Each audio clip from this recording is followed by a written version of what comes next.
Calpurnia. Peace. Ho. Caesar speaks. Calpurnia. Here, my lord. Stand you directly in Antonius' way when he doth run his course. Antonius. Caesar, my lord. Forget not in your speed, Antonius, to touch Calpurnia.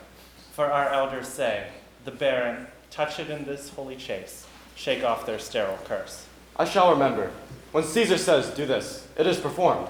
Set on, and leave no ceremony out. Caesar! Who calls? Bid every noise be still. Peace, yet again. Beware the Ides of March. What woman is that? The soothsayer bids you beware the Ides of March. Come before me. Let me see your face. Beware the Ides of March.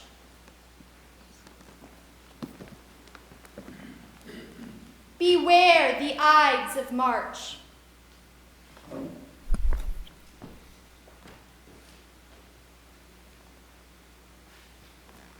She is a dreamer. Let us leave her. Pass.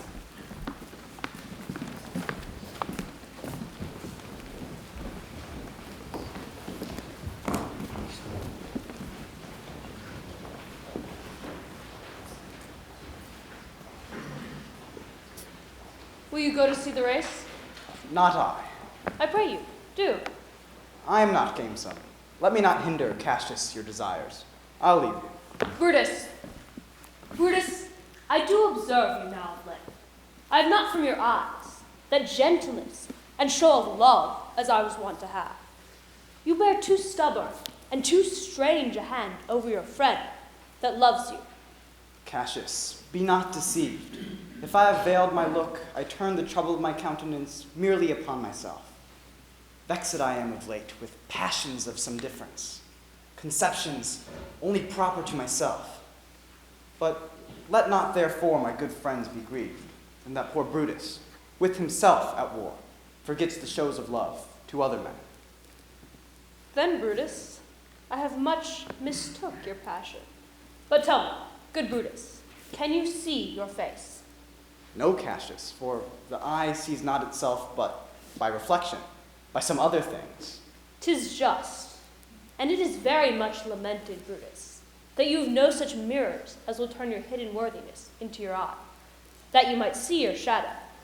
I have heard where many of the best respect in Rome, except immortal Caesar, speaking of Brutus and groaning underneath this age's yoke, have wished that noble Brutus had his eyes. To what dangers would you lead me, Cassius, that you would have me seek into myself for that which is not in me? Therefore, good Brutus, be prepared to hear.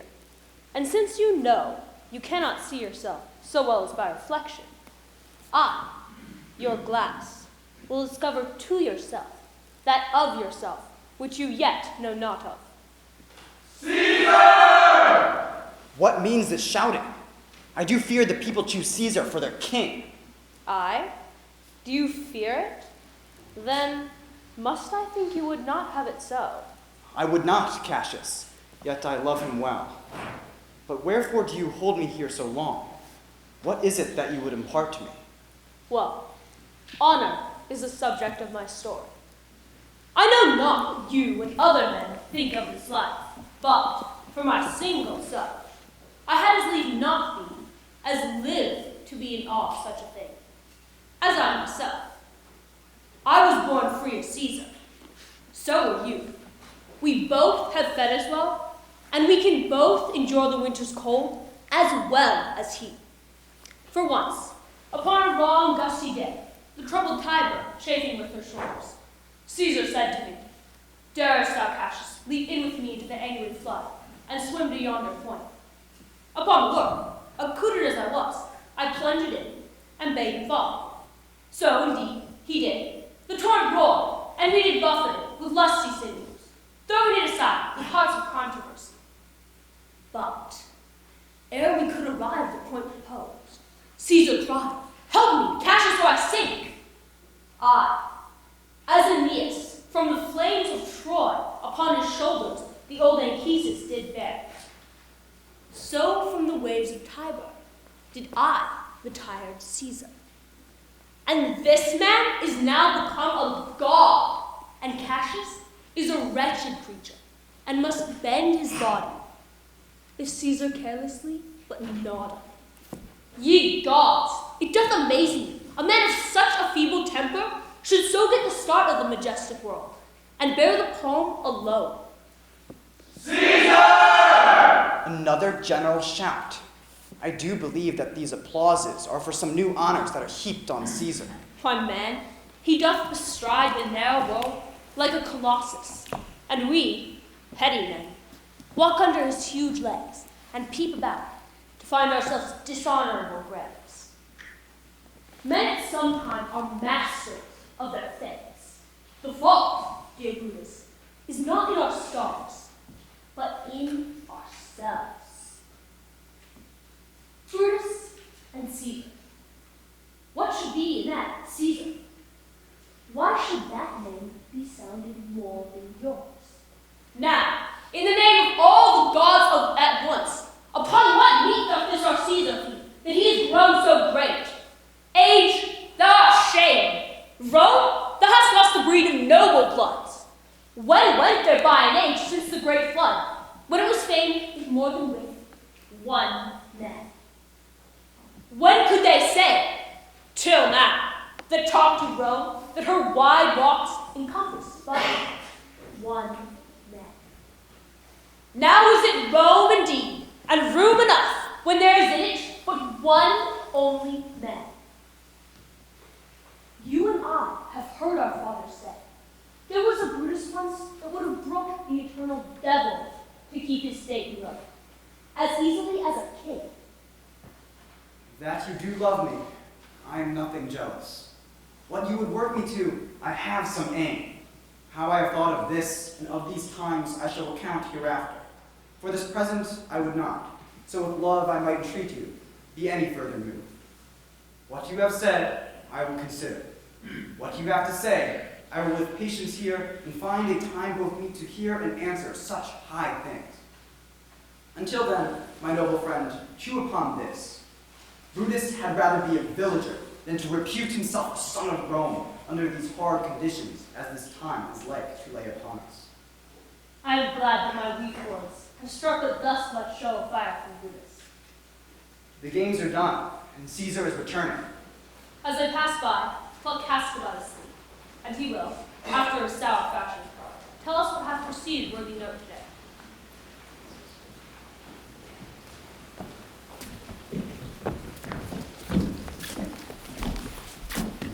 Antonius, Caesar? let me have men about me that are fat, sleek-headed men, and such as sleep o' nights.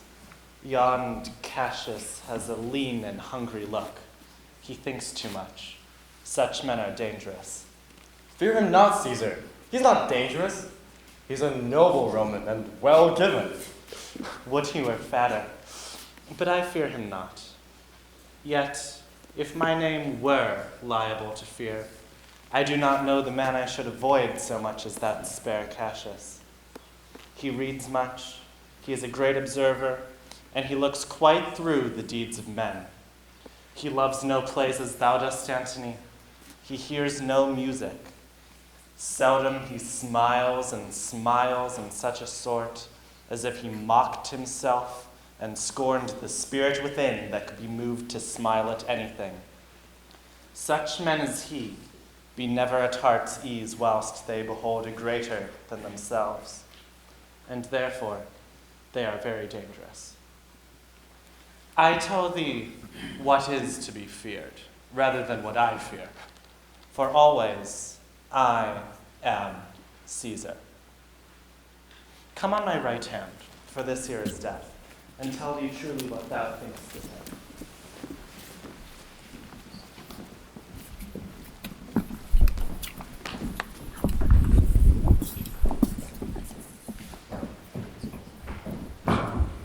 You pulled me by the cloak. Would you speak with me? Aye, Casca, tell us what hath chanced today, that Caesar looks so sad. Why, you were with him, were you not? I should not have then asked Casca what had chanced. Why, there was a crown offered him. And, being offered, he put it by with the back of his hand, thus. And then the people fell a-shouting. What was the second noise for? Why, for that too. They shouted thrice. What was the last cry for? Why, for that too. Was the crown offered him thrice? Aye, merry was it. He put it by thrice, every time gentler than the last. And at every putting by, my honest neighbors shouted. Who offered him the crown? Why, Antony, Tell us the manner of it, gentle Casca. I can as well be hanged as tell the manner of it. It was mere foolery. I did not mark it. I saw Mark Antony offer him the crown, as I told you, and he put it by once. But for all that, to my thinking, he would fain have had it. And then he offered it to him again. He put it by again, but to my thinking, he was very loath to lay his fingers off it. And then he offered it to him a third time. He put it the third time by, and still, as he refused it, the revelmen hooted and clapped their chapped hands and threw up their sweaty nightcaps and let out such a deal of stinking breath because Caesar had refused the crown that it had almost choked Caesar, for he swooned and fell down at it. But for mine own part, I durst not laugh, for fear of opening my lips and receiving the bad air. But, soft, I pray, what? Did Caesar swoon? He fell down and foamed at the mouth and was speechless. 'Tis very like. He hath the falling sickness. No, Caesar hath it not. But you, and I, and honest Casca, we have the falling sickness. I know not what you mean by that, but I am sure Caesar fell down. If the tag-rag people did not clap him and hiss him, according as he pleased and displeased them, like they used to do the players in the theater, I am no true man. What said he when he came unto himself? When he came to himself, he said, if he had done or said anything amiss, he wanted his worships to think it was his infirmity. 3 or 4 wenches where I stood cried, alas, good soul, and forgave him with all their hearts. But there was no heed to be taken of them.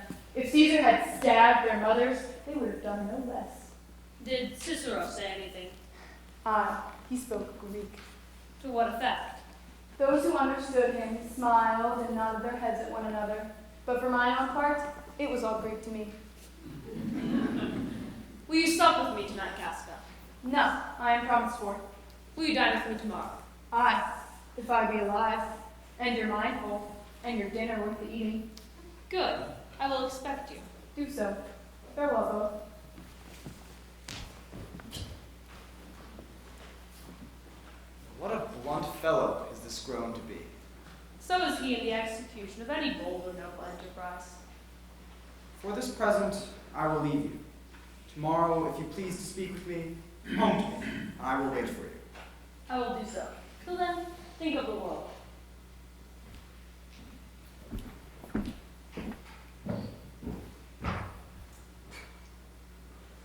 Well, Brutus, thou art noble.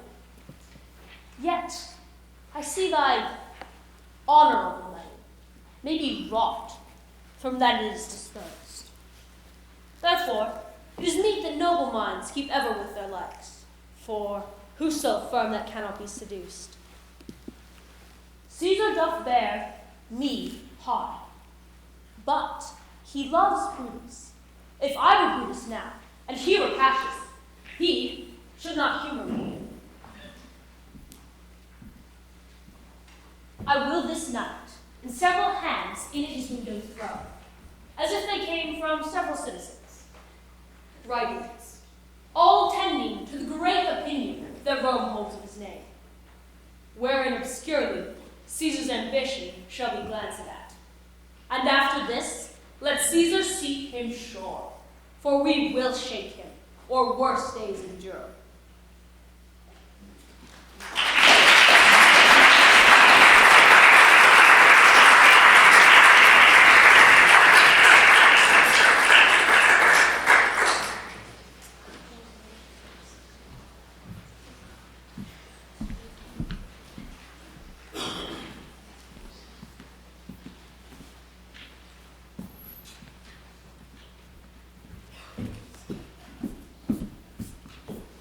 Good evening, Casca. Brought you Caesar home? Why are you so breathless, and why stare you so? Are you not moved when all the sway of the earth shakes like a thing unfirm? O Cicero, I have seen tempests that with the scolding winds have rived the knotty oaks, and I have seen the ambitious ocean rage and swell and foam to be exalted with the thundering clouds. But never till tonight, never till now, did I go through a tempest dropping fire. Either there is a civil strife in heaven, or the world, too saucy with the gods, incenses them to send destruction. Why, yes, it is a thunderstorm. Saw you anything more wonderful? A common slave, you know him well by sight, held up his left hand, which did flame and burn like 20 torches joined, and yet his hand, not sensible of fire, remained unscorched. Besides, I have not since put up my sword. Against the Capitol, I met a lion who glared at me and went surly by without annoying me. And there were drawn upon a heap 100 ghastly women, transformed with fear, who swore they saw men all in fire walk up and down the streets. And yesterday, the night bird did sit upon the marketplace, even at noonday, hooting and shrieking. When these prodigies do so conjointly meet, let not men say, these are their reasons, they are natural. For I believe that they are pretentious things unto the climate that they point upon. Indeed, it is a strange disposed time, but men may construe things after their fashion, clean from the purpose of the things themselves. Come Caesar to the Capitol tomorrow? He doth, for he did bid Antonius to send word he would be there tomorrow. Good night then, Casca. This disturbed sky is not to walk in. Farewell, Cicero.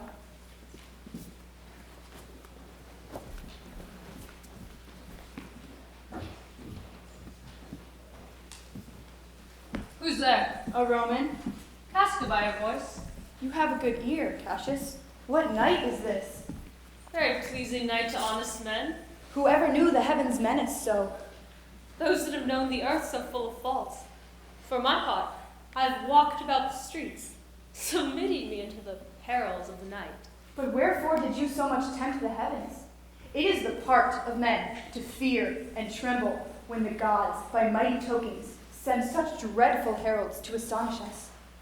You are dull, Casca, and those sparks of life that should be in a Roman, you do want, or else you use not. You look pale, and gaze, and put on fear, and cast yourself in wonder, to see the strange impatience of the heavens. But if you would consider the true cause, why all these fires, why all these gliding ghosts, why, you shall find that heaven hath infused them with these spirits, to make them instruments of fear and warning unto some monstrous state. Now, could I, Casca, name to thee a man, most like this dreadful night, that thunders, lightens, opens graves, and roars as the lion in Capitol, a man no mightier than thyself or me, in personal action, yet prodigious grown, and fearful as these strange eruptions are. 'Tis Caesar that you mean, is it not, Cassius? Let it be who it is. For Romans now have thews and limbs like to their ancestors, but woe the while, our fathers' minds are dead, and we are governed with our mother's spirits. Our yoke and sufferance show us womanish. Indeed, they say the senators mean to establish Caesar as a king tomorrow. He will wear his crown by sea and by land in every place, save here in Italy. I know where I wore the stagger then. Caches from bondage will deliver caches. That part of tyranny that I do bear, I can shake off with pleasure. So can I. So every bondman in his own hand bears the power to cancel his captivity. And why should Caesar be a tyrant then? Poor man, I know he would not be a wolf. But that he sees the Romans are but sheep. He were no lion. Were not the Romans hinds? Those that with haste will make a mighty fire, beginning with weak straws. What trash is Rome? What rubbish and what offal, when it serves for the base matter to illuminate so vile a thing as Caesar. But agree, where hast thou led me? Then I know my answer must be made. But I am armed, and dangers are to me different. You speak to Casca, and to such a man there is no fleering tall tale. Hold my hand, and be factious for redress of all these griefs, and I will set this foot of mine as far as who goes farthest. It is a bargain made. Now know you, Casca, I have set already some certain of the noblest minded Romans to undergo with me an enterprise of honorable dangerous consequence. See now, where haste you so? To find out you. Who's that? Metellus Simber? No, it is Casca, one incorporate to our attempts. I may not stay for Caesar. I'm glad of it. What a fearful night is this. There's 2 or 3 of us that have seen strange sights. Am I not stayed for? Tell me. Yes, you are. O Cassius, if you could but win the noble Brutus to our Be you party. content. Good Sina, take this paper and look you lay it on the printer's chair, where Brutus may but find it, and throw this in at his window. All this done, repair to Pompey's porch, where you shall find us. Is Decius Brutus and Trebonius there? Yes, all but Metellus Simber, and he's gone to seek you at your house. Well, I will hide, and so bestow these papers as you bade me. Come, Casca. You and I will yet ere day see Brutus at his house. 3 parts of him is ours already. The man entire, upon the next encounter, yields him ours. Oh, he sits high among the people's hearts, but that which would appear offense in us, his countenance, like richest alchemy, will turn to virtue and worthiness. Him, and his worth, and our great need of him, you've right well conceded. Let us go.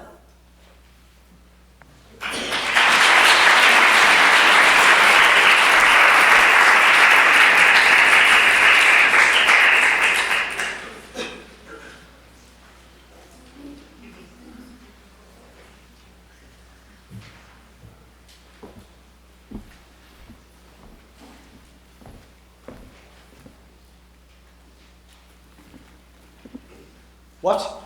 Lucius! Called you, my lord? Get me a taper in my study, Lucius. I will, my lord.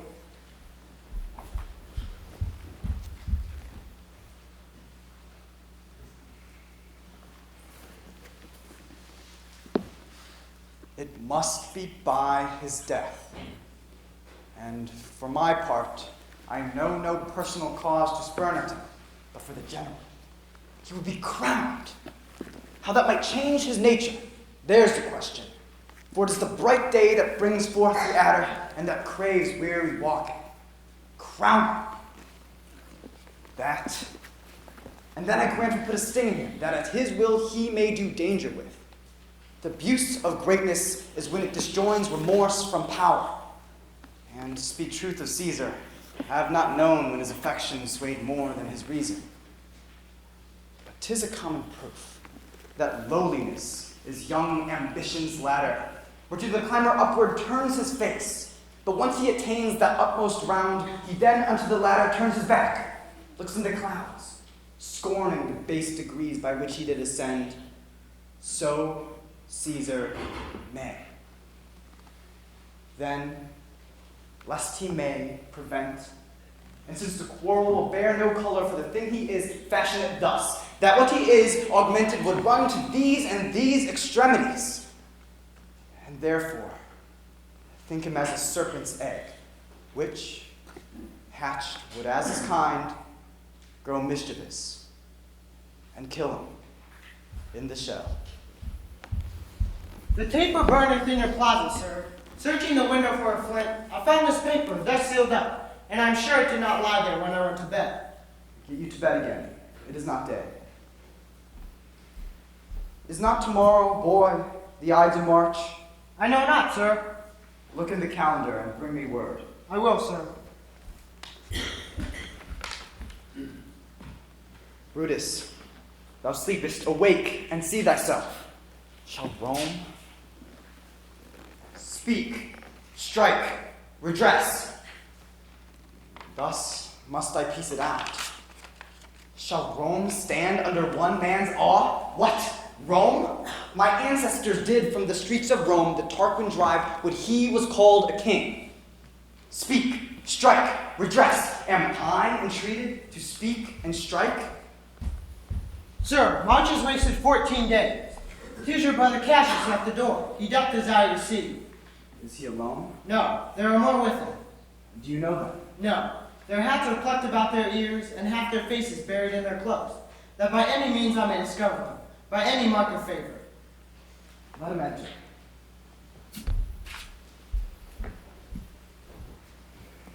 I think we are too bold upon your rest. Good morrow, Brutus. Do we trouble you? I have been up this hour, awake all night. Know any of these men that come along with you? Yes, every man of them, and no man here but honors you. This is Trebonius. Welcome, Trebonius. This, Decius Brutus. Decius, welcome. This, Casta. Let's go.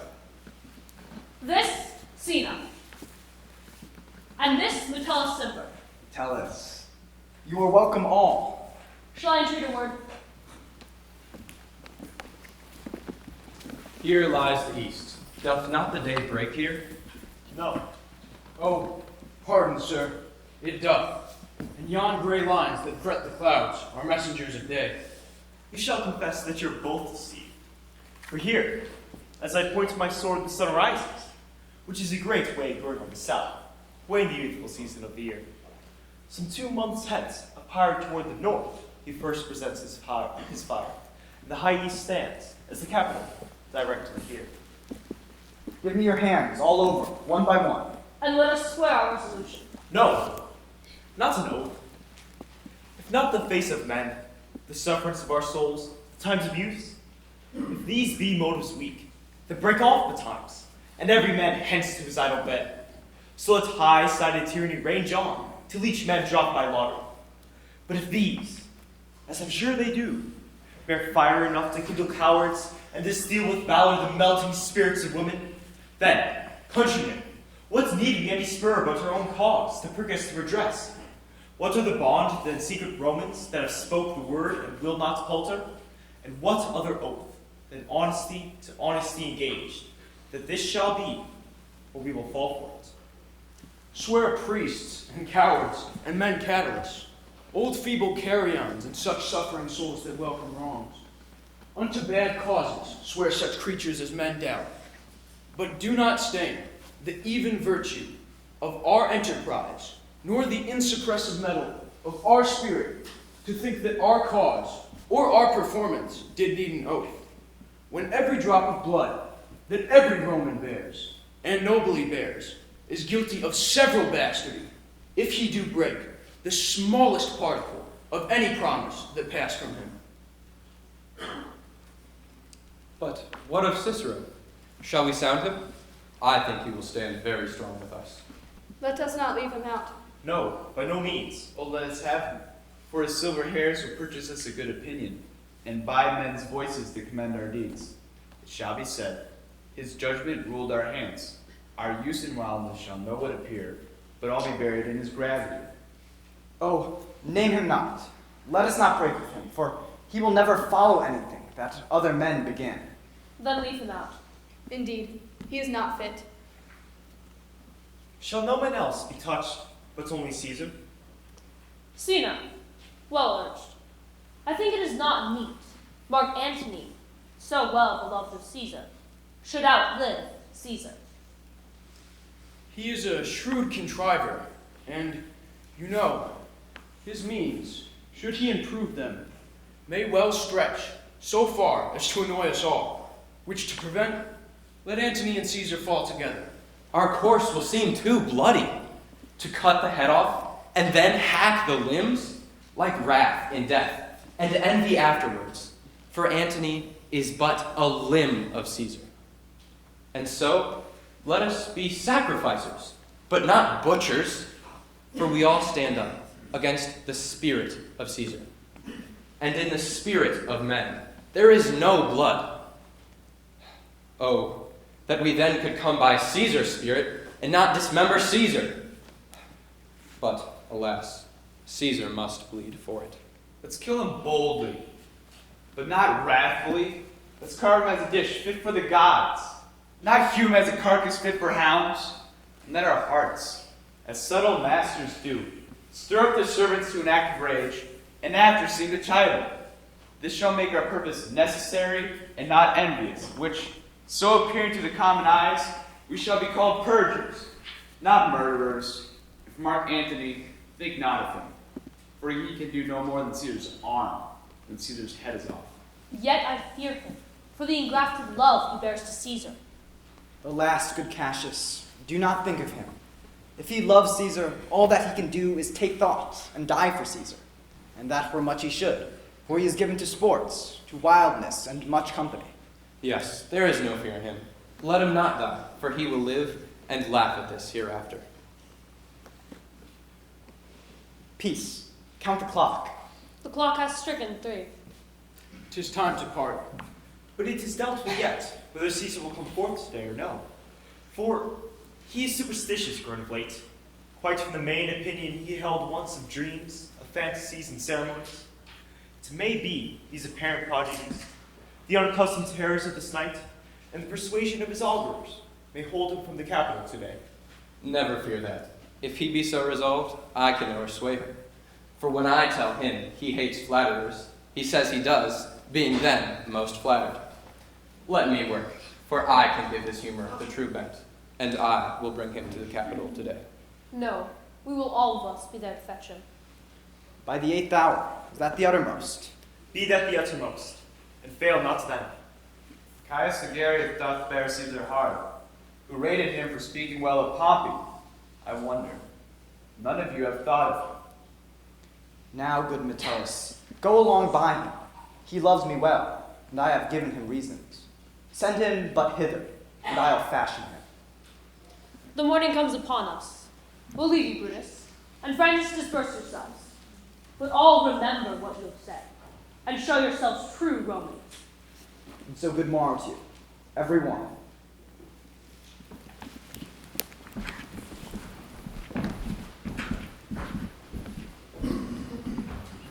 Brutus, my lord. Portia, what mean you? Wherefore rise you now? It is not for your health thus to commit your weak condition to the raw, cold morning. Nor for yours neither. You've ungently, Brutus, stole from my bed. And yesternight, at supper, you suddenly arose and walked about, musing and sighing with your arms across. And when I asked you what the matter was, you stared upon me with ungentle looks. Portia. I urged you further, then you scratched your head and too impatiently stamped with your foot. Yet I insisted, yet you answered not, but with an angry wafture of your hand gave sign for me to leave you. So I did, fearing to strengthen that impatience which seemed too much enkindled, and withal hoping it was but an effect of humor, which sometimes hath his hour with every man. But Brutus, I will not let you eat, nor talk, nor sleep, and could it work so much upon your sheep, as much as it hath prevailed in your condition, I should not know you. Dear my lord, make me acquainted with your cause of grief. I am not well in health, and that is all. Brutus is wise, and were he not in health, he would embrace the means to come by it. Why, so I do. Good Portia, go to bed. Is Brutus sick? And is it physical to walk unbraced and suck up the humors of the dank morning? What? Is Brutus sick?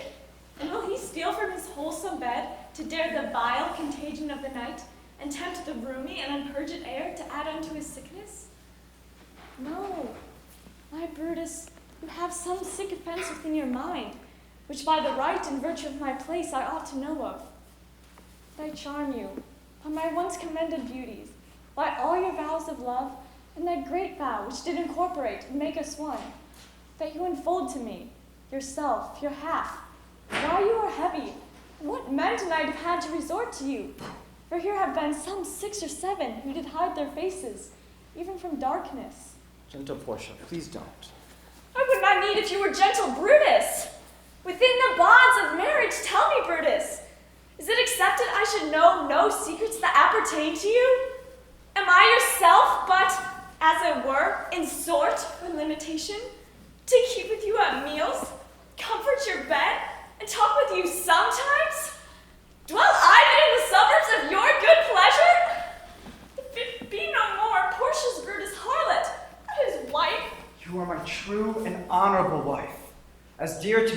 ruddy drops that visit my sad heart. If this were true, then should I know this secret. I grant I am a woman, but withal a woman Lord Brutus took to wife. I grant I am a woman, but withal a woman well reputed, Cato's daughter.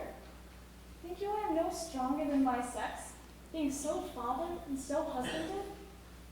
Tell me your counsels, I will not disclose them. O ye gods, render me worthy of this noble wife. Portia, go in a while, and by thy bosom shall partake the secrets of my heart. There is a sick man, I would speak with you. Caius Sigarius that Metellus spake of? Yes.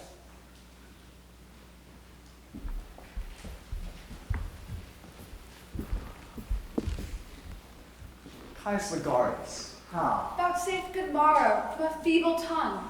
Oh, what a time you have chose out, brave Caius, to wear a kerchief when you were not sick. I am not sick. If Brutus have in hand any exploit worthy the name of honor.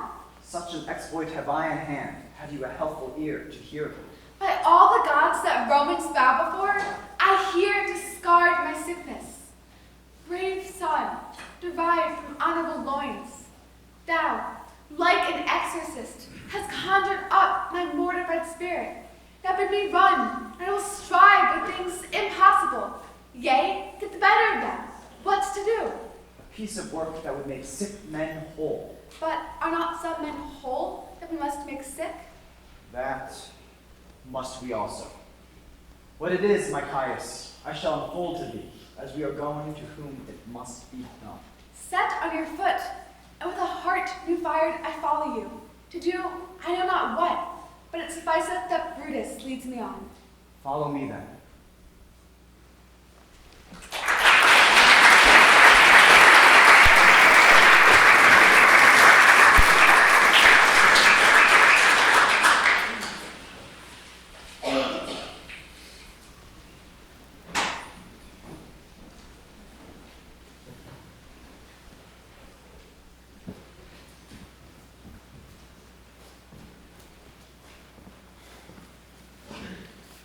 Nor heaven nor earth have been at peace tonight.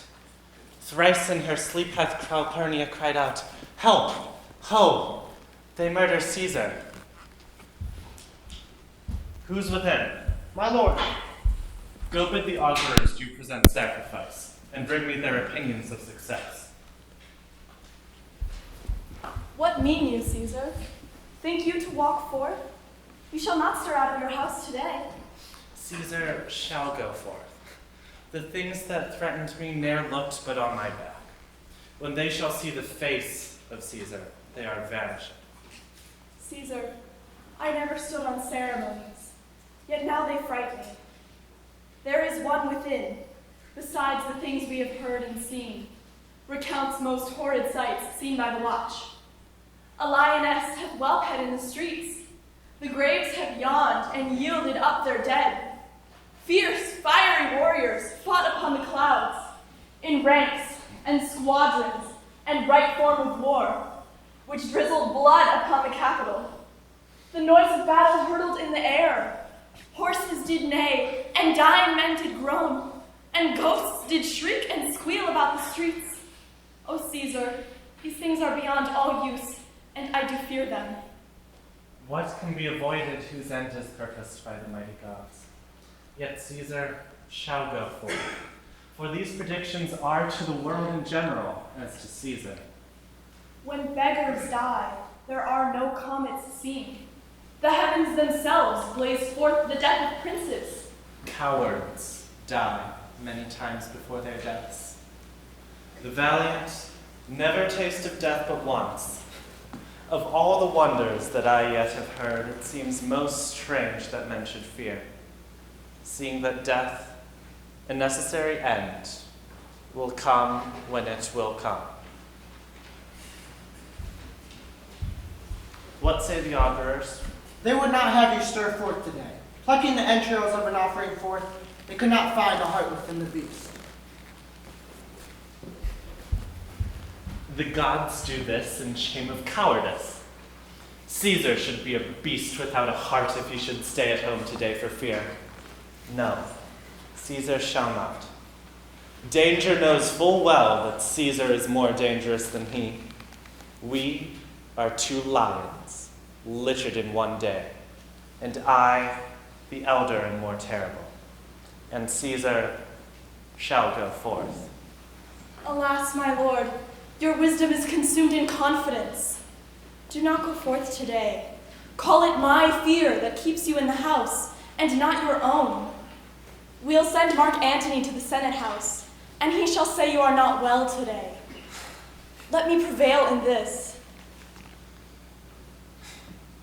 Mark Antony shall say that I am not well, and for thy humor, I will stay at home. Here's Decius Brutus. He shall tell us it. Caesar, all hail. Good morrow, worthy Caesar. I come to fetch you to the Senate house. And you are come in very happy time to bring my greetings to the senators and tell them that I will not come today. Cannot is false, and dare not false it. I will not come today. Tell them so, Decius. Say he is sick.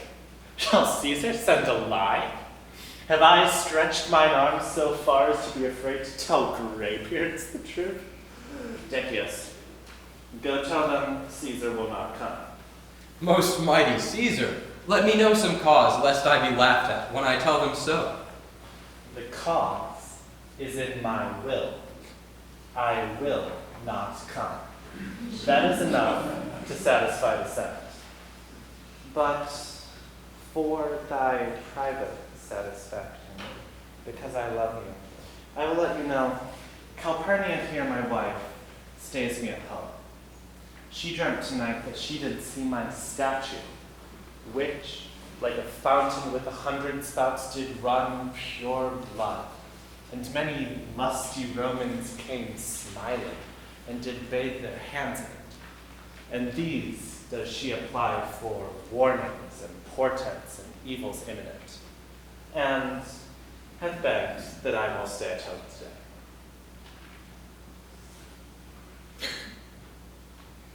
This dream is all misinterpreted. It was a vision fair and fortunate. Your statue spouting blood from many pipes, in which so many smiling Romans bathed, signifies that from you great Rome shall suck reviving blood, and great men shall press for tinctures, stains, relics, and cognizance. This by Calpurnia's dream is signified.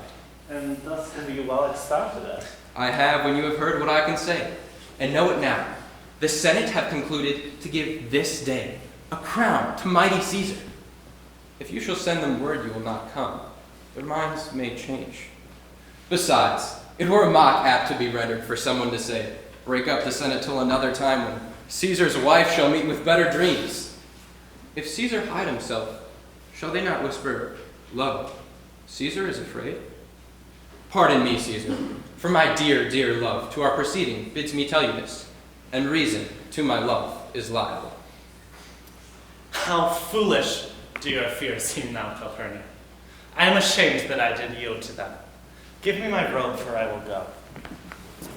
And look, where Cicero has come to fetch me. Good morrow, Caesar. Welcome, Cicero. What, Brutus? Art thou stirred so early as well?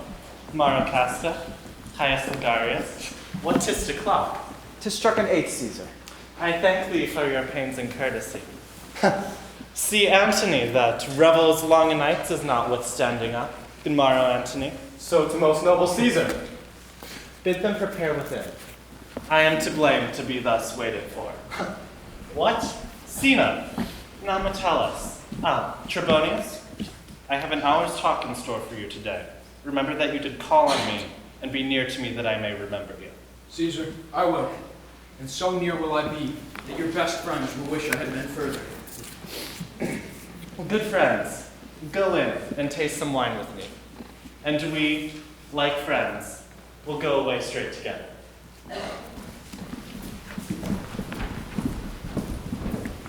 That every like is not the same, O Caesar. The heart of Brutus yearns to think upon.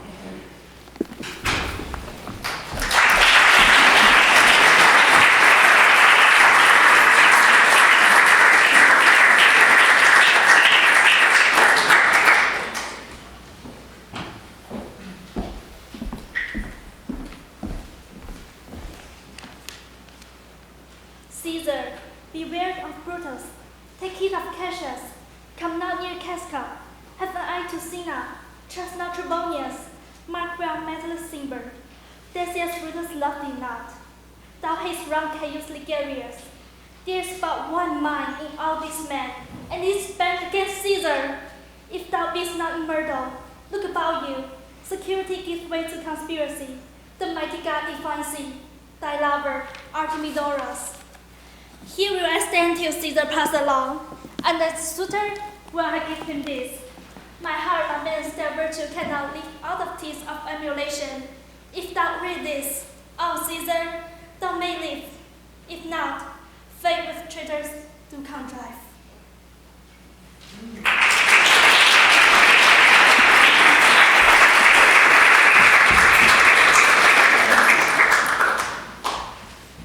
I prithee, boy, run to the Senate house. Stay not to answer me, but get thee gone. Why dost thou stay? To know my errand, madam. I would have had thee there and here again, ere I could tell thee what thou shouldst do there. O Constancy, be strong upon my side. Set a huge mountain between my heart and tongue. For I have a man's mind, but a woman's might. Know how hard it is for women to keep counsel. Art thou here yet? Madam, what should I do? Run to the capital and nothing else? And so return to you and nothing else? Yes! Bring me word, boy, if thy lord look well. For he went sickly forth, and take good note what Caesar doth, what suitors press to him. Hark, boy, what noise is that? I hear nothing. I prithee listen well. I heard a bustling rumor like a fray, and the wind brings it from the capital. Sooth, madam, I hear nothing. Come hither, lady. Where hast thou been? At mine own house, good lady. What is the clock? About the 9th hour, lady. Is Caesar yet gone to the capital? Madam, not yet. I go to take my stand to see him pass onto the capital. Thou hast some suit to Caesar, hast thou not? That I have. If it will please Caesar to be so good to Caesar as to hear me, I shall beseech him to befriend himself. Why, knowest thou any harms intended towards him? None that I know will be. Much that I fear may chance. Good morrow to you. Here the street is narrow, the throng that follows Caesar at the heel, of senators, of praetors, common suitors, will crowd a feeble man almost to death. I'll get me to a place more void, and there speak to great Caesar as he comes along. I must go in. Ay me, how weak a thing the heart of woman is. Oh, Brutus, the heavens speed thee in thine enterprise. Sure the boy heard me. Brutus hath some suit that Caesar will not grant. Oh, I grow faint. Run, Lucius, commend me to my lord. Say I am married. Come to me again, and bring me word what he doth say to thee.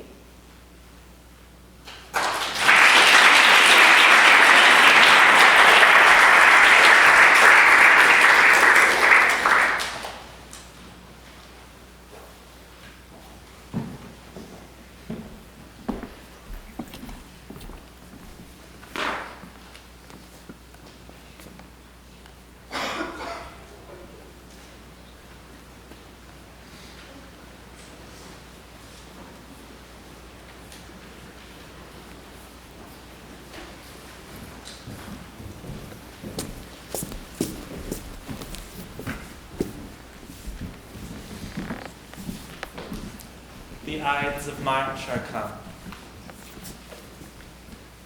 I, Caesar, but not gone. Hail, Caesar, read the schedule. Trebonius doth desire you to o'erread, at your best leisure, this, his humble suit. Oh, Caesar, read mine first, for mine's a suit that touches Caesar nearer. Read it, great Caesar. That which concerns us ourselves shall be last served. Get it now, Caesar. Read it instantly. What? Is the fellow mad? Sirrah, give place. What? Urge your petitions in the street. Go to the capital. I wish your enterprise today may thrive. What enterprise, Cicero? Very well.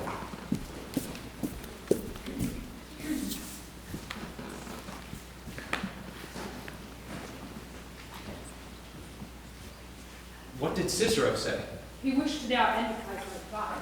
I fear our purpose is discovered. Look how he makes the Caesar. Mark him. be studied before we fear prevention. Brutus, what shall be done? If this be known, Cassius or Caesar never shall come back, for I will slay myself. Cassius, be constant.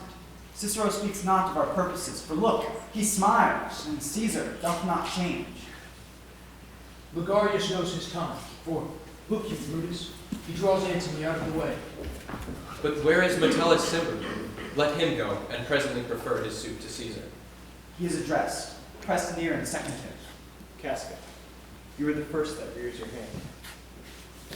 hand. Are we all ready? What is now amiss that Caesar and his Senate must address? Most high, most mighty, and most puissant Caesar, Metellus Cimber throws before thy seat and humble heart. I must prevent thee, Cimber. These couchings and these lowly courtesies might fire the blood of ordinary men, and turn preordinance and first decrees into the laws of children. Be not fond to think that Caesar bears such rebel blood, that which melteth fools. I mean, sweet words, low crooked courtesies, and base spaniel fawning. Thy brother, by decree, is banished. If thou dost bend and pray and fawn for him, I spurn thee like a cur out of my way. No, Caesar doth not wrong, nor without cause will he be satisfied. Is there no voice more worthy than my own to sound more sweetly in great Caesar's ear for the repealing of my banished brother? I kiss thy hand, Caesar, but not in flattery, desiring thee that Publius Cimber have an immediate freedom of repeal. What, Brutus? Pardon, Caesar. Caesar pardon. As low as thy foot doth Cassius fall, to beg enfranchisement who is Cimber. I could well be moved, if I were as you. If I could pray to move, prayers would move me. But I am as constant as the North Star, of whose fixed and resting quality there is no fellow in the firmament. The skies are painted with unnumbered sparks, they are all fire, and every one doth shine. But there's but one in all doth hold his place. So in the world, 'tis furnished well with men, and men are flesh and blood, and apprehensive.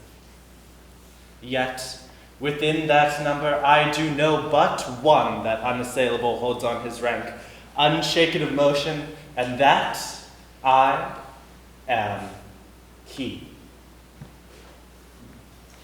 Let me a little show it, even in this, that I was constant, Cimber should be banished, and constant do remain to keep him so. O Caesar, hence, wilt thou lift up Olympus?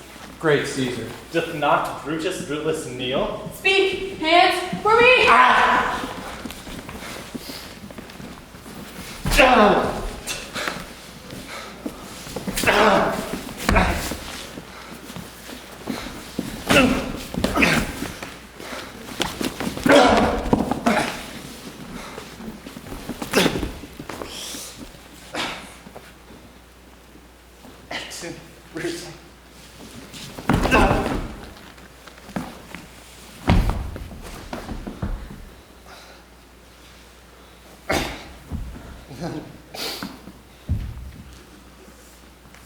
Oh, Caesar. Liberty, freedom. Tyranny is dead. Ambition's debt is paid. Go to the pulpit, Brutus. And Cassius, too. See there, Cicero. He's confounded with this mutiny. Cicero, good cheer. There is no harm intended to your person. Nor to no Roman. So tell them, Cicero. Do so. How many ages hence shall this, our lofty scene, be acted over in states unborn and accents yet unknown? So oft shall that be. So often shall the not of us be called the men who gave their country liberty.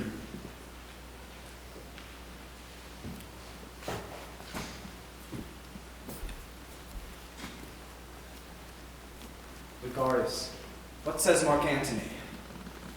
Brutus, Mark Antony sent me to tell you this.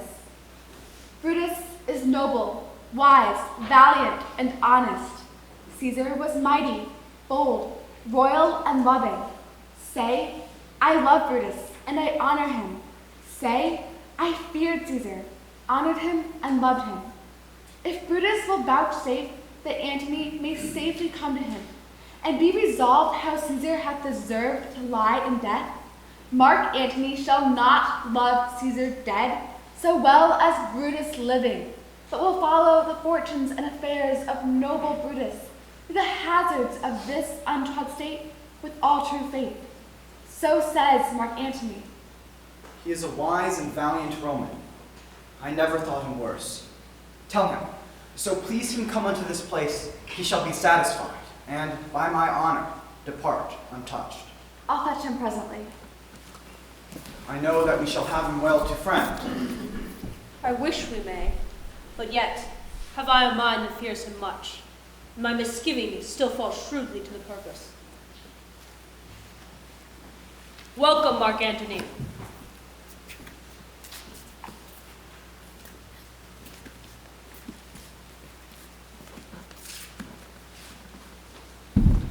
O mighty Caesar, dost thou lie so low? Are all thy conquests, glories, triumphs, spoils shrunk to this little measure? Fare thee well.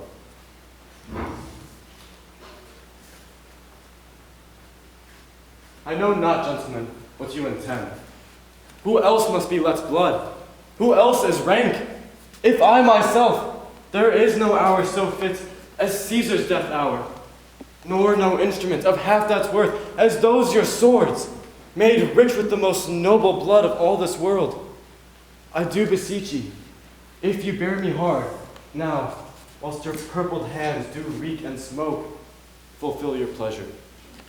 O Antony, beg not your death of us, though now we must appear bloody and cruel, as by our hands and this our present act you see we do. Yet see you but our hands, and this the bleeding business they have done. Our hearts you see not. For your part, to you our swords have leaden points, Mark Antony. Our hearts do receive you with all kind love, good thoughts, and reverence. Your voice will be as strong as any man's in the disposing of new dignities. Only be patient till we have appeased the multitude, beside themselves with fear, and then we will deliver you the cause why I did love Caesar when I struck him. Have thus proceeded. I doubt not of your wisdom. Let each man render me his bloody hand. First, Marcus Brutus. Caius Cassius. Now, Decius Brutus. And yours, Metellus. Sina. And my valiant Casca, yours. Though last, not less than love, yours, good Trebonius. Gentlemen all, alas, what shall I say? My credit now stands on such slippery ground that one of two bad ways you must conceit me, either a coward or a flatterer. That I did love thee, Caesar, oh, 'tis true. If then thy spirit should look upon us now, shall it not grieve thee dearer than thy death, to see thy Antony making his peace, shaking the bloody fingers of thy foes most noble, in the presence of thy corpse? Pardon me, Julius. Here wast thou bade, brave heart.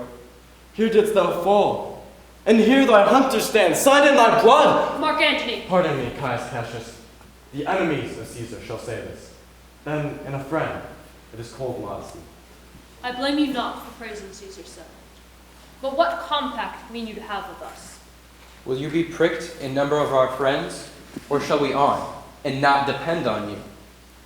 Therefore I took your hands, but was indeed swayed from the point by looking down on Caesar. Friends am I with you all, and love you all, upon this hope that you shall give me reasons why and wherein Caesar was dangerous. Or else were this a savage spectacle?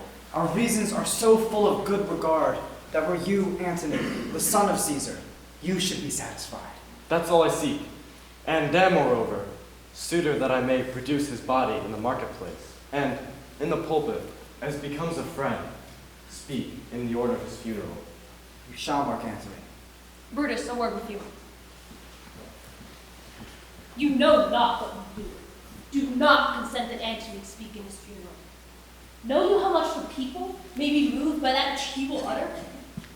By your pardon, I will myself into the pulpit first, and show the cause of our Caesar's death. What Antony shall say, I will protest he speaks by leave and by permission, and that we are contented Caesar have all true rights and lawful ceremonies. He shall advantage more than do us wrong. I know not when they fall. I like it not. Here, Antony, take you Caesar's body. You shall not in your funeral speech blame us, but speak all good you can devise of Caesar, and say you do it by our permission. Be it so. I do desire no more. Prepare the body then, and follow us.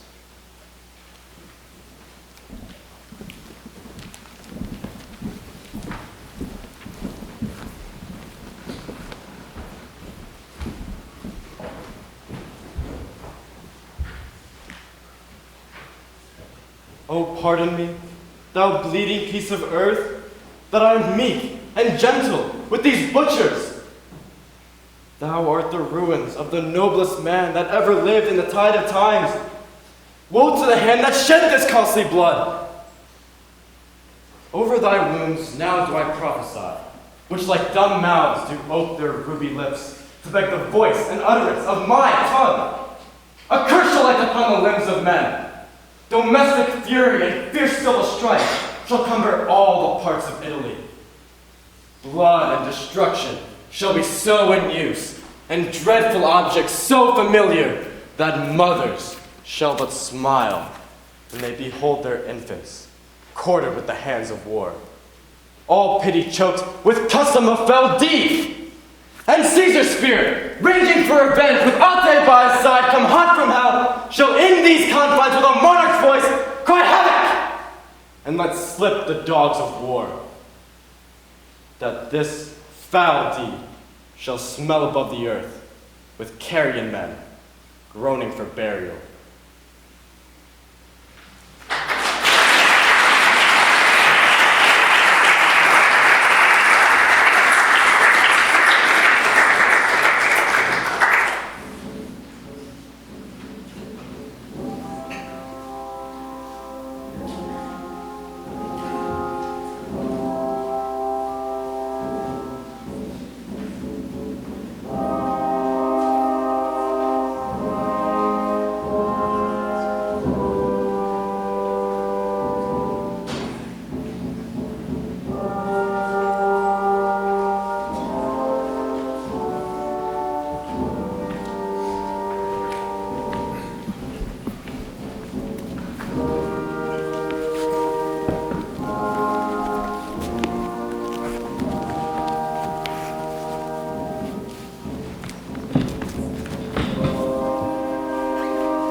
lovers, hear me for my cause, and be silent that you may hear. Believe me for mine honor, and have respect to mine honor that you may believe. Censure me in your wisdom, and awake your senses that you may the better judge. If there be any in this assembly, any dear friend of Caesar's, to him I say that Brutus' love to Caesar was no less than his. If then that friend demand why Brutus rose against Caesar, this is my answer. Not that I loved Caesar less, but that I loved Rome more. Had you rather Caesar were living and die all slaves, than Caesar were dead, to live all free men? As Caesar loved me, I weep for him. As he was fortunate, I rejoice at it. As he was valiant, I honor him. But as he was ambitious, I slew him. There is tears for his love, joy for his fortune, honor for his valor, and death for his ambition. Who is here so base that would be a bondman? If any, speak, for him have I offended. Who is here so rude that would not be a Roman? If any, speak, for him have I offended. Who is here so vile that will not love his country? If any, speak, for him have I offended. I pause for a reply. The none have I offended. I have done no more to Caesar than you shall do to Brutus. The question of his death is enrolled in the Capitol, his glory not extenuated wherein he was worthy, nor his offenses enforced for which he suffered death. Here comes Mark Antony, who, though he had no hand in his death, shall receive the benefit of his dying, a place in the Commonwealth, as which of you shall not? With this I depart. As I slew my best lover for the good of Rome, I have the same dagger for myself, when it shall please my country to need my death. Peace! The countryman, Mark Antony, by our permission, is allowed to make a speech. Let us hear Mark Antony.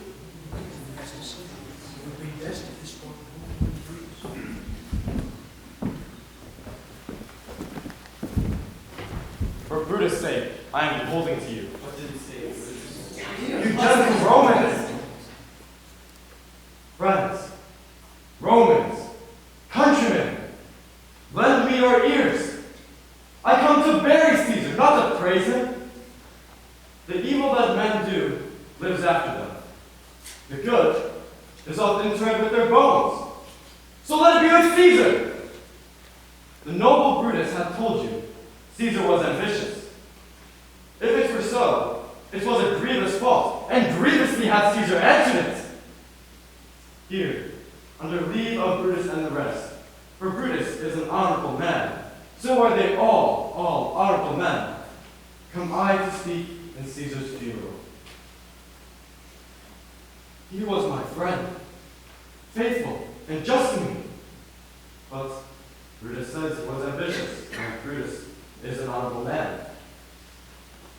He hath brought many captives home to Rome, whose ransoms did the general coffers fill. Did this in Caesar seem ambitious? When that the poor have cried, Caesar hath wept. Ambition should be made of sterner stuff. Yet Brutus says he was ambitious, and Brutus is an honorable man. You all did see that on the Lupercal I thrice presented him a kingly crown, which he did thrice refuse. Was this ambition? No. Yet Brutus says he was ambitious, and sure, he is an honorable man. I speak not to disprove what Brutus spoke, but here I am to speak what I do know. You all did love him once, not without cause. What cause was hold you then to mourn for him? Oh, judgments, thou art fled to British peace, and men have lost their reason. Bear with me. My heart is in the coffin bed of Caesar, and by this fall will come back to me. Caesar had a great long.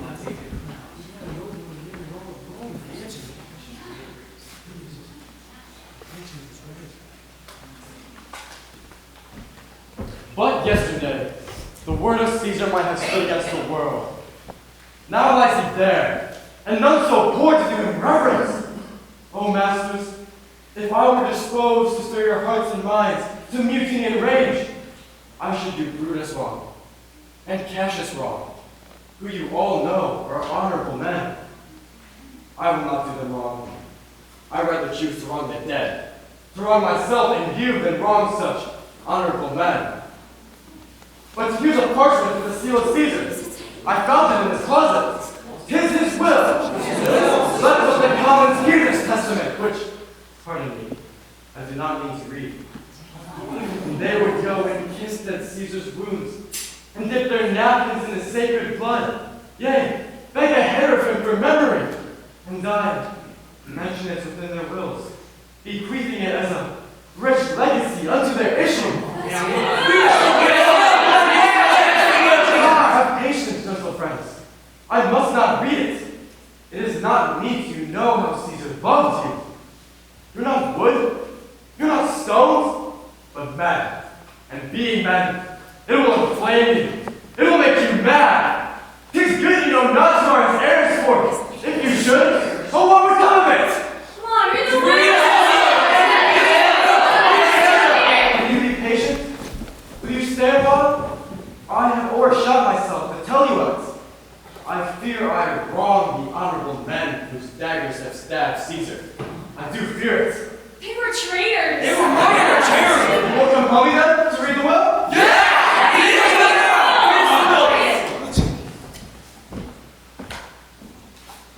If you have tears, prepare to shed them now.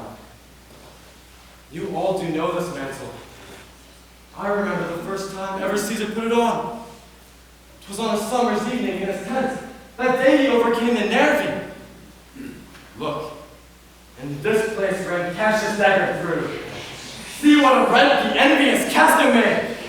Through this the well-beloved Brutus stabbed, and as he plucked the cursed steel away, mark how the blood of Caesar followed it, as rushing out of doors to be resolved, if Brutus so unkindly not to know. For Brutus, as you know, was Caesar's angel. Judge, O you gods, how dearly Caesar loved him. This was the unkindest cut of all. For when Caesar saw him stabbed, ingratitude, more strong than traitor's arms, quite vanquished him. Then burst his mighty heart. Then great Caesar fell. Oh, what a fall was there, my countrymen! Then I and you and all of us fell down whilst bloody treason flourished over us! Oh, Caesar! Traitors! Kill them! Oh, they were Good friends, sweet friends, let me not stir you up to such a sudden flood of mutiny. They that have done this deed are honorable. What private priest they have, alas, I know not that made them do it. They are wise and honorable, and will no doubt with reasons answer you. I come not, friends, to steal away your hearts. I am no orator as Brutus is, but as you know me all, a plain, blunt man that's loved my friend, and that they know full well that's gave me public leave to speak of him. For I have neither wits, nor words, nor worth, action, nor utterance, nor the power of speech to stir men's blood. I only speak right on. I tell you that which you yourselves do know. Show you sweet Caesar's wounds, you poor dumb mouths, and bid them speak for me.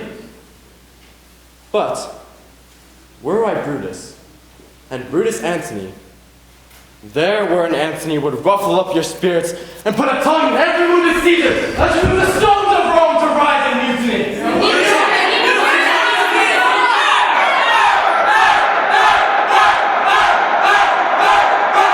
My friends, you go to do you know not what. Wherein has Caesar thus deserved your loves? Alas, you know not. I must tell you that. You have forgotten what I told you of.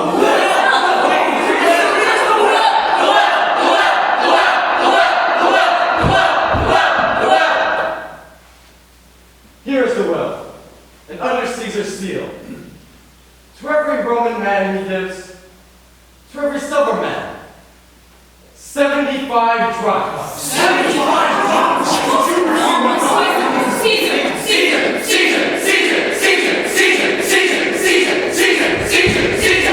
Moreover, he hath left you all his walls, his private arbors and independent orchards on this side Tiber. He hath left them you and to your heirs forever. Come in these pleasures to walk abroad and recreate yourselves. Here was a Caesar. When comes such another? Never, never! Caesar!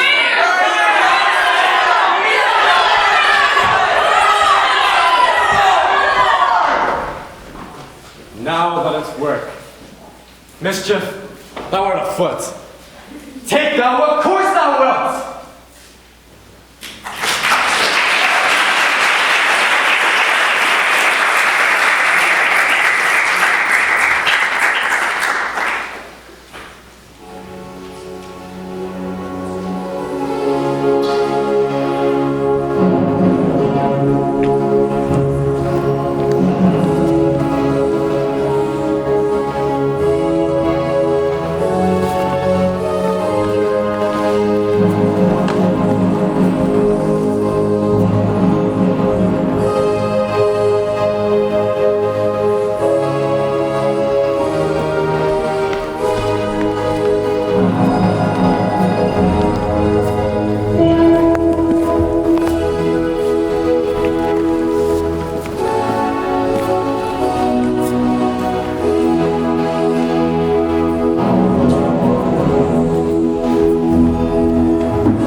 Been liking the show.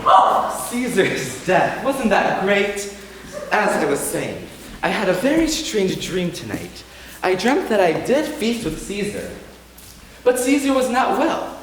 He was pale, like a ghost, and he just stared at me. Oh, it was awful. I could not stay at home. I just had to leave the house and get some fresh air. It was terrible. Terrible. But you know, it would make a great story. I must write a play about it someday. I'm a playwright. I write poetry and plays. People would love this one. I have to think of a title. I would name it The Death of Caesar. No. I know. What do you think? What about The Assassination of Julius Caesar? Oh, I know. The best one. Blood in the Capitol. That's the one, yeah. Who are you? What is your name? Whither are you going? Where do you dwell? Are you a married man or a bachelor? Answer every man directly. Aye, and briefly. Aye, and wisely. Aye, and truly. What is my name? Whither am I going? Where do I dwell? Am I a married man or a bachelor?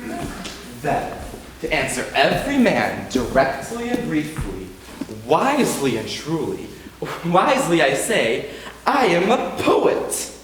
He's a poet! A poet?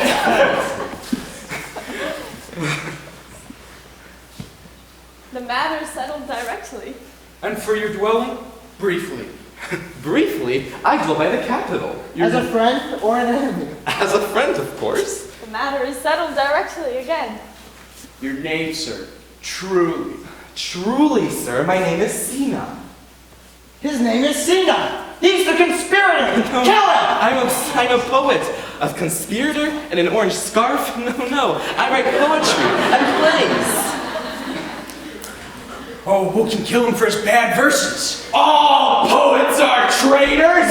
No, I am seen as the poet. I am not seen as a conspirator. I hate poets! Kill him! No.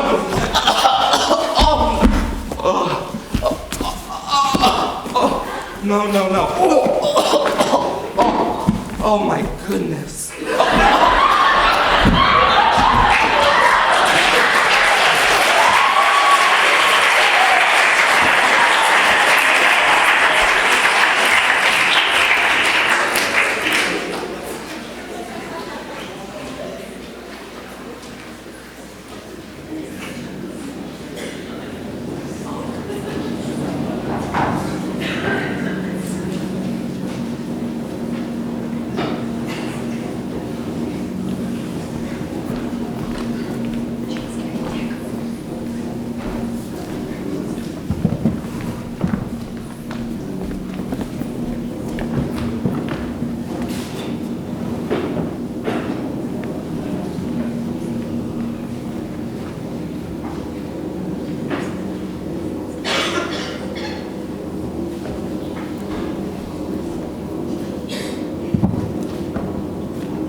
These many then shall die.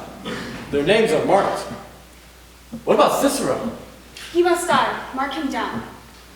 Your brother too must die. Consent you, Lepidus? I do consent. Mark him down, Antony. Upon condition Publius shall not live. Who is your sister's son, Mark Antony? He shall not live. Look, with a spot I damn him. But Lepidus, go you to Caesar's house.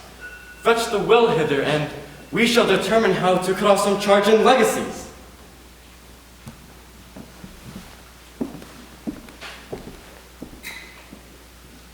What? Shall I find you here? Or here or at the Capitol.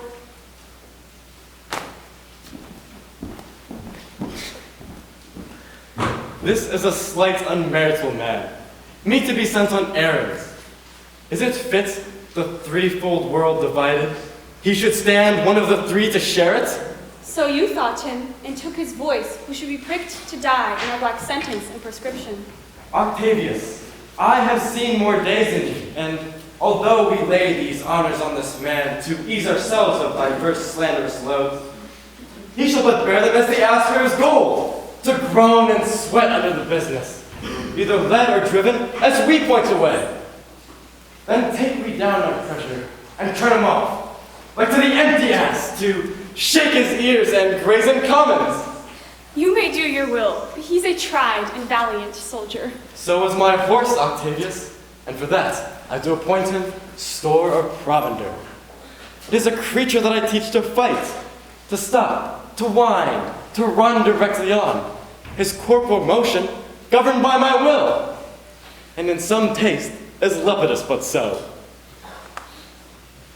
But now, Octavius, listen great things. Brutus and Cassius are levying powers. We must straight make head. Therefore, let our alliances be combined, our best friends made, our means stretched, and let's presently go sit in council how covered matters may be best disclosed, and open peril surest answered. Let us do so, for we are at the stake, and bait about with many enemies. And some that smile have in their hearts, I fear, millions of mischiefs.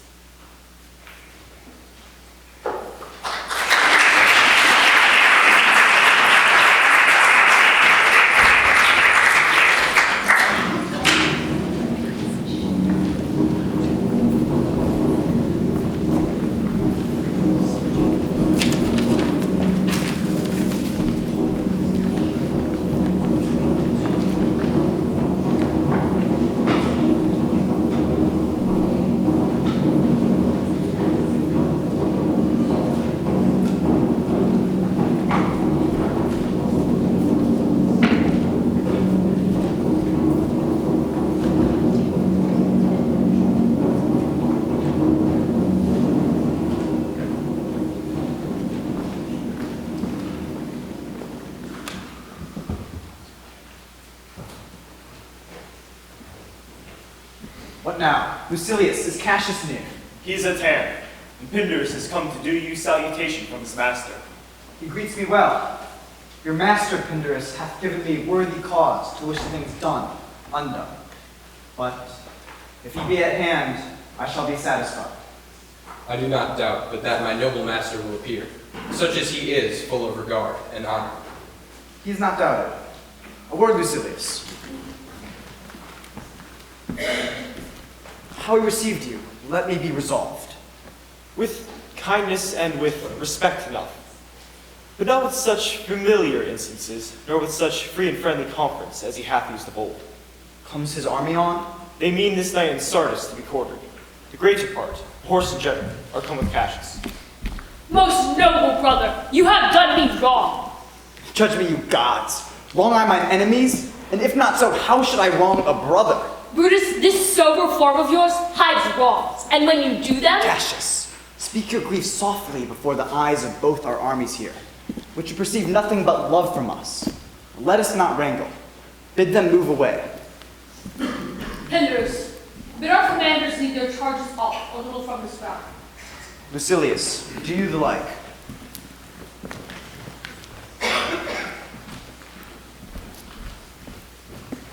That you have wronged me doth appear in this.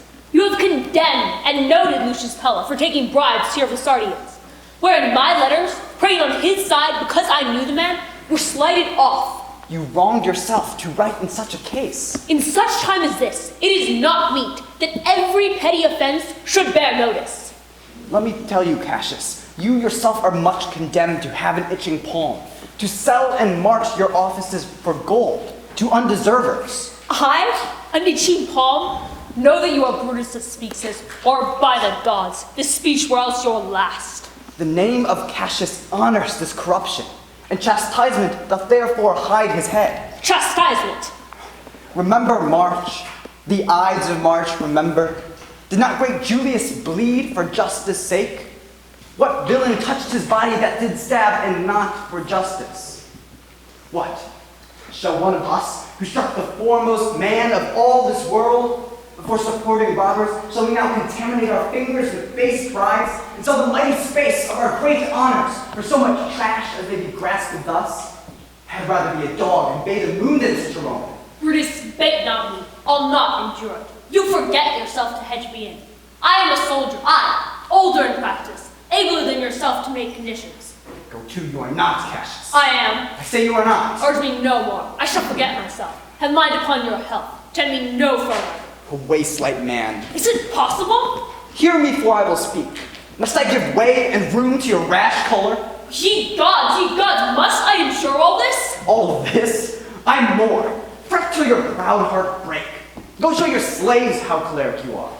Must I budge? Must I observe you? Must I stand and crouch under your testy humor? By the gods, you shall digest the venom of your spleen though it do split you. For from this day forth, I'll use you for my laughter. Yea, for my mirth where you are waspish. Is it come to this? You say you are the better soldier? Let it appear so. Make your vaunting true. You wrong me every way. You wrong me, Brutus. I said an elder soldier, not a better. Did I say better? If you did, I care not. When Caesar lived, he durst not thus have moved me. Peace, peace, you durst not so have tempted me. I durst not. No. What? Durst not tempt him? For your life, you durst not. Urge me no more. I shall forget myself. Have mind upon your health. You have done that you should be sorry for. There is no terror, Cassius, in your threats. For I'm armed so strong in honesty that they pass by me as the idle wind, which I respect not. I did send to you for certain sums of gold to pay my legions, which you denied me. For I can raise no money by vile means. By heaven, I'd rather coin my heart and drop my blood for drachmas than to wring from the hard hands of peasants their vile trash by any indirection. I did send to you for gold to pay my legions, which you denied me.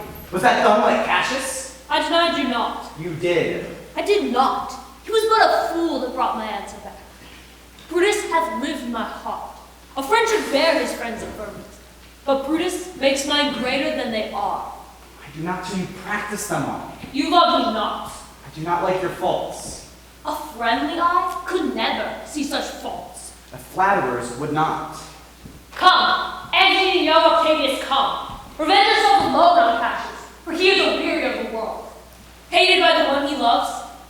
There is my dagger, and here my naked breast, within a heart, dearer than Pluto's mine, richer than gold. If that thou beest, Roman, take it forth. I, that deny thee gold, will give my heart. Sheathe your dagger. Be angry when you will, it shall have scope. O Cassius, you are yoked with a lamb that carries anger as the flint bears fire, who, much in force, shows a hasty spark, and straight is cold again. Hath Cassius lived to be but mirth and laughter to his Brutus, when grief and blood will tempered vexeth him? When I said that, I was angry too. Do you confess so much? Give me your hand. And my heart too. Brutus, What's the matter? have you not love enough to bear with me, when that rash humor which my mother gave me makes me forgetful? Yes, Cassius. And from henceforth, when you are over earnest with your Brutus, he'll think your mother chides, and leave you so. Tinius and Lucilius, bid the commanders prepare to lodge their companies tonight. And come yourselves, and bring Masala and Vera with you. Lucius, a bowl of wine. I did not think you could have been so angry. O Cassius, I'm sick of many griefs. Of your philosophy you make no use, if you give place to accidental evils. No man bears sorrow better. Portia is dead. Huh? Portia? She is dead. How escaped I killing when I crossed you so? Oh, insupportable and touching loss! Upon what sickness? Impatient of my absence and grief that Antony and young Octavius have made themselves so strong, for with her death that tidings came. With this, she fell distract, and her attendant's absence swallowed fire.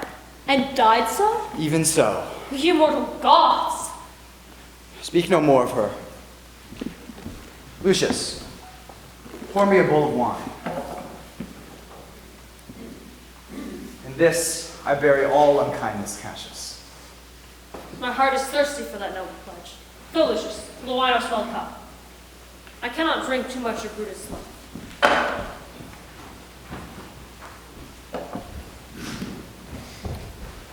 Welcome, Vero. Good Masala. Portia, art thou gone? No more, I pray you. Vero, I have here received letters that Antony and young Octavius coming down upon us with a mighty power, bending the expedition toward Philippi. Myself had letters of the self-same tenor, With what addition? that by prescription and bills of outlawry, Octavius, Antony, and Lepidus have put to death 100 senators. There in our letters do not well agree. Mine speak of 70 senators that have died by their prescription. Cicero being one? Cicero? Cicero is dead, and by that order of prescription. Had you your letters of your wife, my lord? No, Vero. Nor nothing in your letters writ of her? Nothing, Vero. That, methinks, is strange. Why ask you? Hear you aught of her in yours? No, my lord. Now, as you are a Roman, tell me true. Then, like a Roman, bear the truth I tell. For certain, she is dead, and by strange manner. Why? Farewell, Portia. I have the patience to endure it now.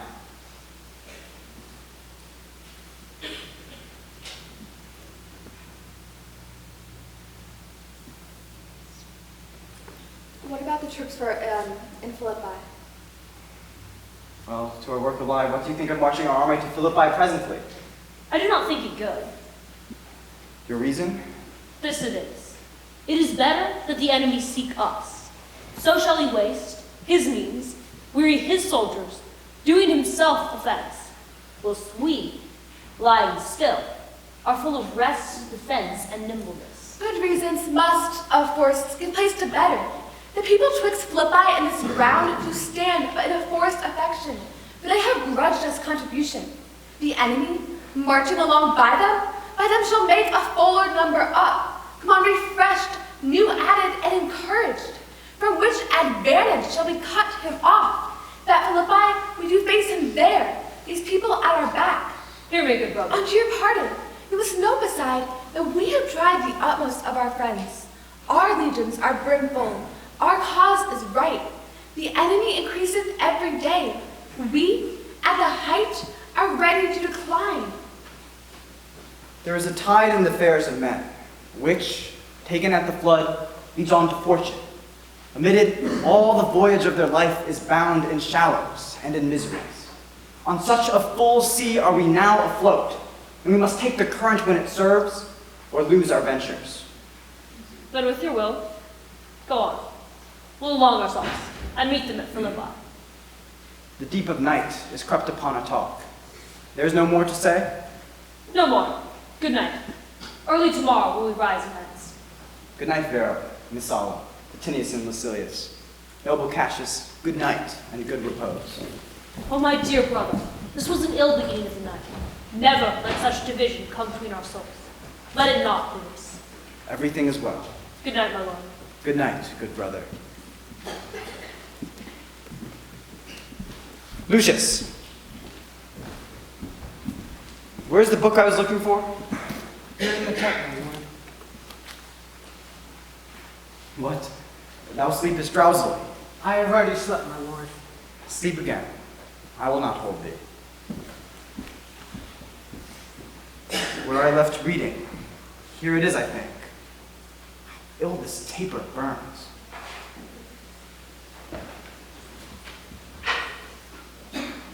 Huh? Who comes here?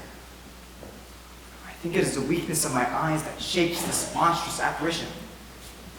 It comes upon me. Art thou anything? Art thou some god? Some angel? Or some devil? Speak to me what thou art. Thy evil spirit, Brutus.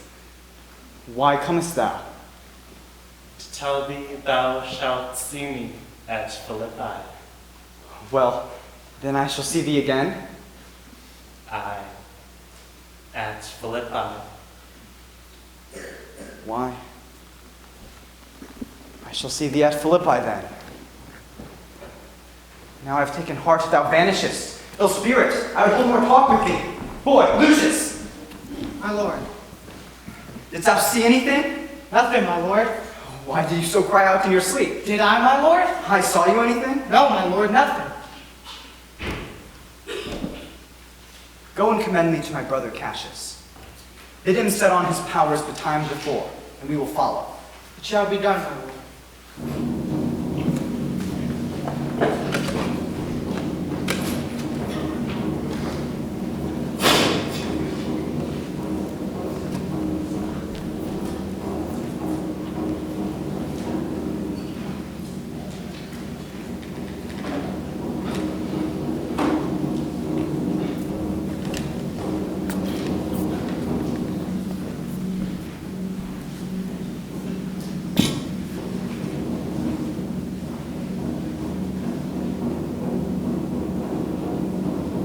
Now, Antony, our hopes are answered. You said the enemy would not come down, but keep the hills and upper regions. It proves not so. Their battles are at hand. They need to warn us of Philippi here, answering before we do demand of them. Tut, I am in their bosoms, and I know wherefore they do it, and could be content to visit other places, and come down with fearful bravery, thinking by this face to fasten in our thoughts that they have courage. But 'tis not so. Prepare you, generals. The enemy comes on in gallant show. Their bloody sign of battle is hung out, and something to be done immediately. Octavius, lead your battle softly on, upon the left hand of the even field. Upon the right hand, I. Keep thou the left. Why do you cross me in this exigent? I do not cross you, but I will do so. They stand and would have parley. Stand fast, Vatinius. We must out and talk. Mark Antony, shall we give sign of battle? No, Caesar. We will answer on their charge. Make forth. The generals would have some words. Stir not until the signal.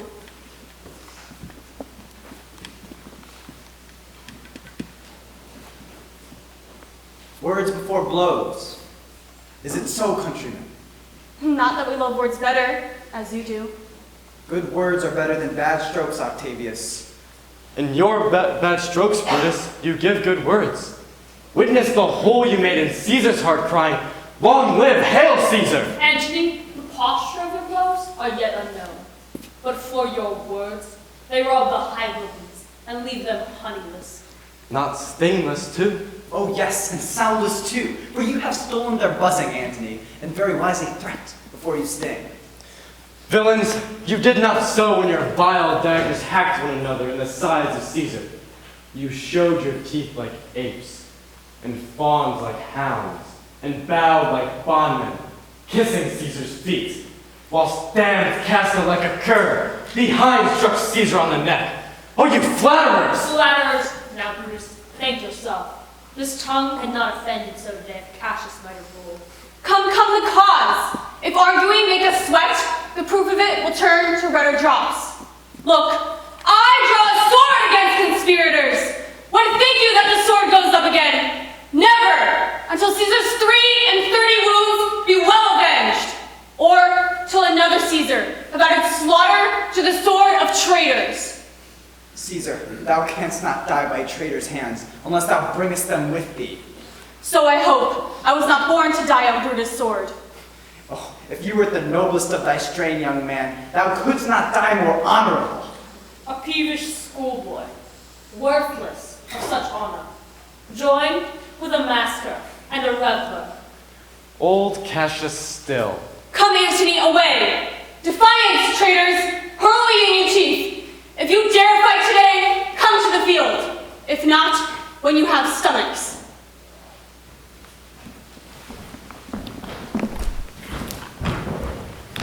Why now? Blow wind, swell billow, swim bark. The storm is up, and all is on the hazard.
Cassius, I fear Brutus gave the word too early, for, having some advantage upon Octavius, took it too eagerly.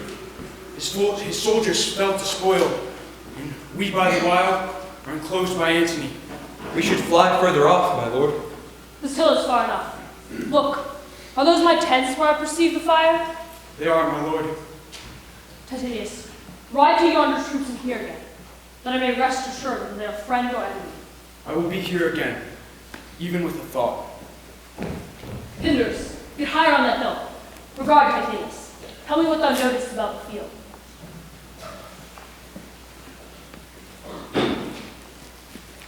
Oh, my lord!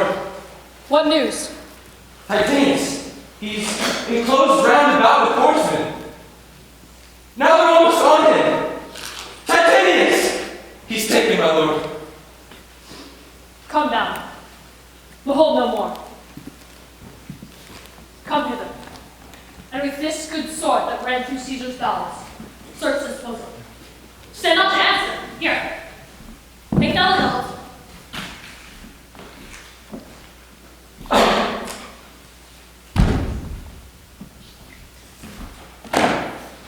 Caesar, thou art avenged even with the sword that killed thee.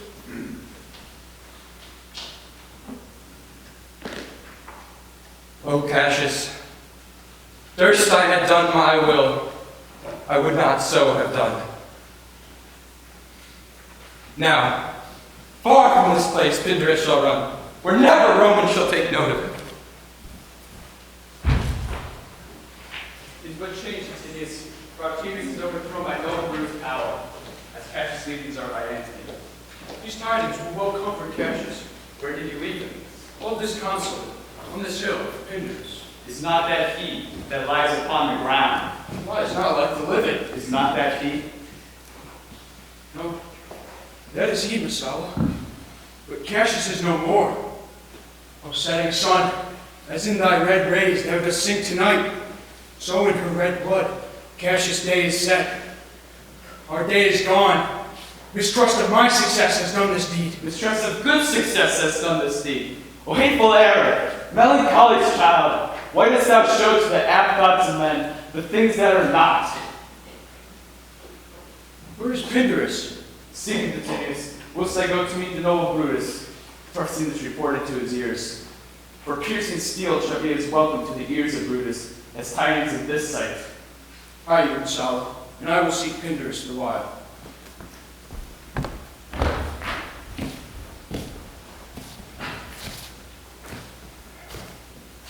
Brave Cassius, why did thou send me forth? Did I not meet thy friends? Did thou not hear their shouts? Alas, thou hast misconstrued everything. By your leave, gods, this is a Roman's part. Cassius' sword, find Titinius' heart.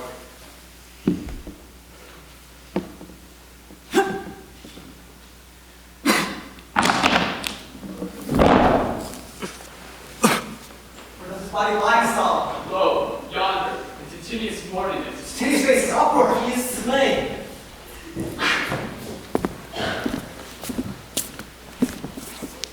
Julius Caesar, thou art mighty yet.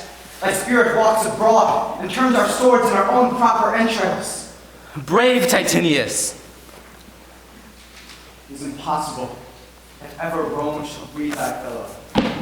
Friends, I owe more tears to this man than you shall see me pay. I shall find time, Cassius. I shall find time. Fare thee well. Come, we shall try fortune in a second fight.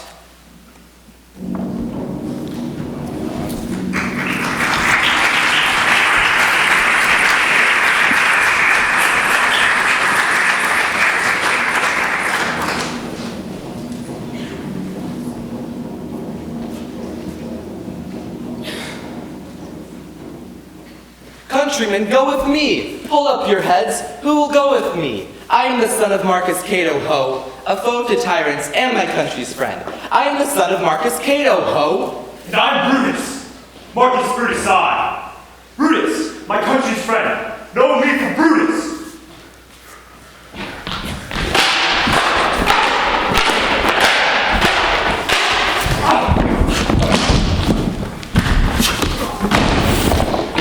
Noble Cato, art thou down?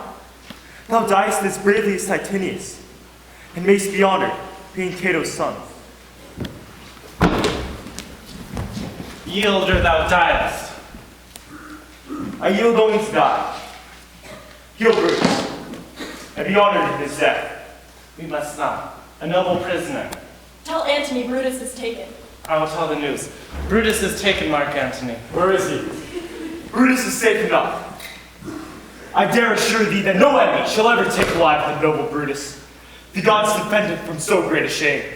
This is not Brutus, friends, but I assure you, a prize no less in worth. Keep this man safe. Go on and see whether Brutus be alive or dead.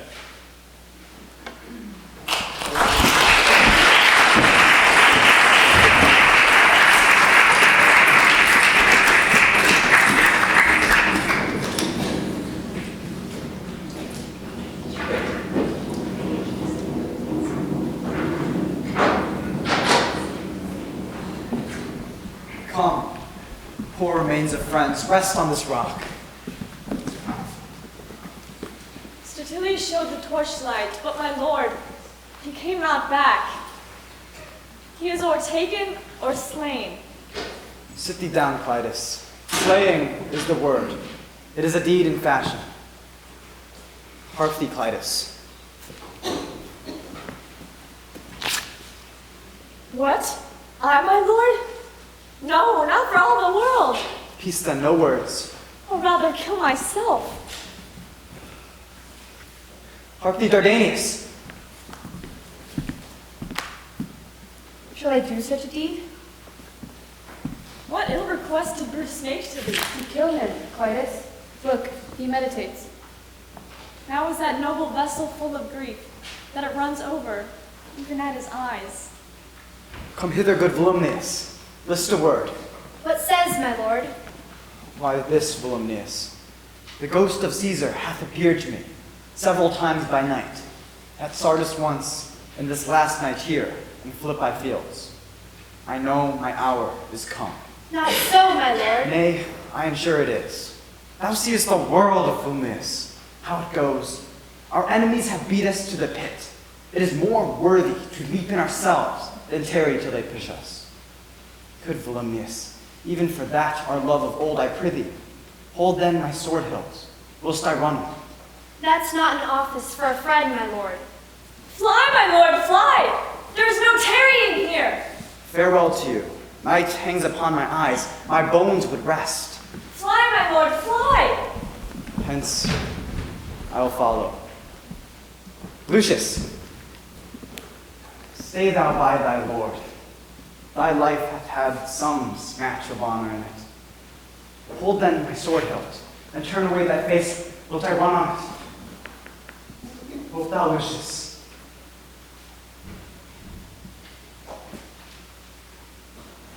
Give me that hand first. Fare you well, my lord. Farewell, good Lucius.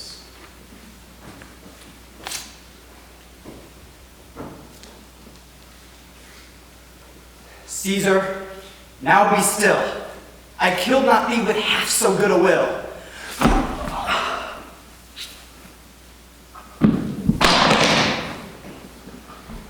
What man is that? My master's man. Lucius, where is thy master? Free from the bondage you are in, Messala, the conquerors can but make a fire of him. For Brutus only overcame himself, and no man else hath honored by his death.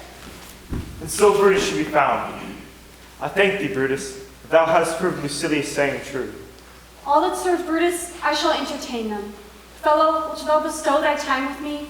Aye, if Messala prefer me to you. Do so, good Messala. How died my master, Lucius? I held the sword, and he did run on it. Octavius, the taken to follow thee, that did the latest service to my master.